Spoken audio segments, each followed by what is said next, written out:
કેમ છો ભાઈ? મજામાં. કયું ગામ તમારું? ભાવનગર શિહોર. બરાબર. શું નામ તમારું? વિપુલભાઈ. વિપુલભાઈ.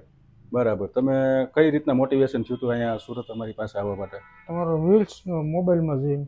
રીલ્સ અને મોબાઈલમાં જોઈને. મોબાઈલ અચ્છા, વિડીયો. રીલ્સ તમે જોઈને આવ્યા છો? હા. હેર વીક ને રીલ્સ. પેચ માટે. બરાબર. તમને રીલ્સમાં કેવું લાગ્યું હતું તમને? તો સારું લાગ્યું હતું કામકાજ. બરાબર છે. ચાલો, કાંઈ વાંધો નહીં. તમે ભાવનગરથી આવ્યા છો એના માટે આપણે થોડુંક તમારા માટે હેર પેચ લગાડીને જોઈએ તમને કેવો લુક અમે આપી શકીએ છીએ. બરાબર. Okay okay. ચાલો. બોલો ભાઈ, શું કહે તમારા આ લુક હવે? ટોપ થઈ ગયું. થોડુંક જોરથી કેવું લાગે? ટોપ. હે? ભાવનગરથી ધક્કો વસૂલ થઈ ગયો ભાઈ. એમ? એમાં કાંઈ ન ઘટે. પછી આ જે પાથી આપણે તમે જે સિલેક્ટ કરાવી વચ્ચે પાથી, એ તમે કેટલા વર્ષ પહેરતા આમ રાખતા હતા?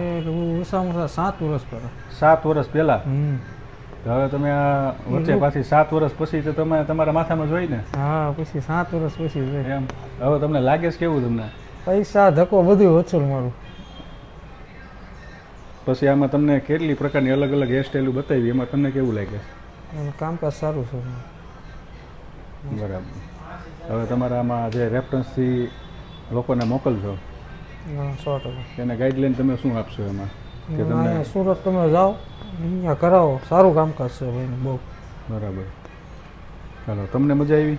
બહુ. તમારો લુક આ એમાં 7 કાંઈ વર્ષ જૂની વચ્ચે પાછી વાળો આવ્યો 7 વર્ષ પછી. એમ? તમારો ડાયલોગ શું આમાં? હે? તમારો ડાયલોગ શું આમાં? 7 વર્ષ પછી આવી લૂક આપણી પાછી. બરાબર. આપણે તમે કેવું કીધું હતું? દિલના ડ્રાઈવર. એમ? હા, ડ્રાઈવર. દિલના ડ્રાઈવર. લાગે તો વાન ન કર બાવળિયામાં ઘા. બાવળિયાના ઘા. ચાલો, થેન્ક યુ બ્રો.